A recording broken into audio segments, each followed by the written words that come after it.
Bismillahirrahmanirrahim. Assalamualaikum warahmatullahi wabarakatuh. Alhamdulillahirrabbilalamin. Allahumma salli ala Muhammad wa ala ali Muhammad. Sebentar lagi Anda akan mendengarkan ringkasan dari sebuah kitab yang diambil dari sumber yang kredibel.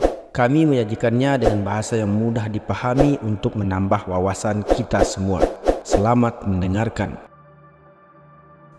Jangan berpaling kepada makhluk, oleh Syekh Abdul Qadir Al-Jailani rahimahumullah.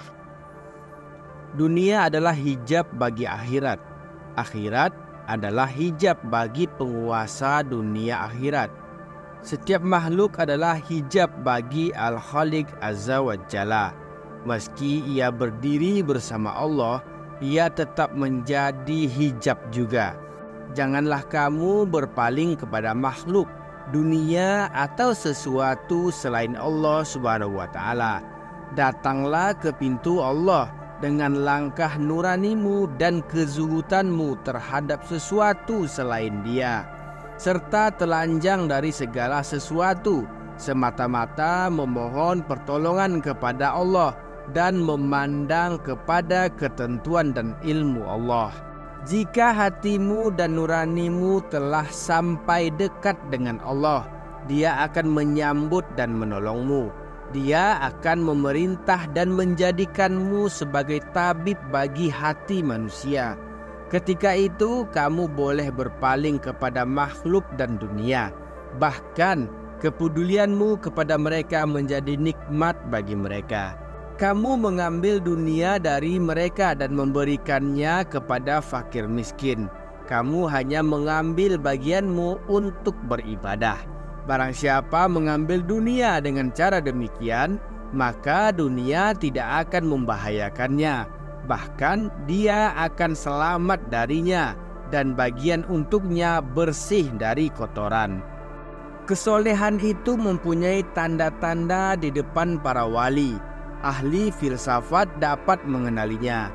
Isyarat yang berbicara tentang kewalian itu bukan lidah.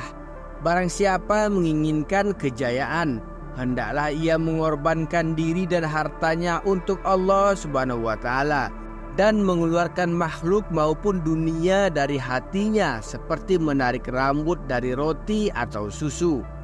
Demikian pula hendaknya ia mengeluarkan akhirat atau segala sesuatu selain Allah Subhanahu wa taala. Pada saat itu, hendaklah ia memberikan hak kepada masing-masing pemiliknya. Silahkan kamu memakan bagianmu di dunia maupun akhirat, namun hatimu tetap di pintu Allah Subhanahu wa taala, sedang mereka berdiri melayanimu. Janganlah kamu memakan bagianmu dari dunia di mana ia duduk sedang kamu berdiri. Bahkan ketika semua ada di pintu Allah Subhanahu wa taala, hendaklah kamu tetap duduk dan mereka berdiri untuk melayanimu. Dunia akan tunduk kepada orang yang berdiri di pintu Allah Subhanahu wa taala dan menghinakan diri kepada orang yang berdiri di pintu Allah Subhanahu wa taala. Dunia maupun akhirat berada di bawah telapak kaki orang yang kaya dan mulia karena Allah Subhanahu wa taala. Para ahli sufi rela kepada Allah Subhanahu wa taala bagaimanapun keadaannya di dunia maupun di akhirat, asal mereka dekat dengan Allah Subhanahu wa taala. Mereka tidak meminta kepada selain Allah Subhanahu wa taala. Mereka mengetahui bahwa dunia itu telah selesai dibagi sehingga mereka tidak memintanya. Mereka juga tahu bahwa derajat di akhirat atau kenikmatan surga pun telah selesai dibagi. Jadi mereka tidak memintanya. Mereka tidak menginginkan kecuali ridho dari Allah Subhanahu wa taala.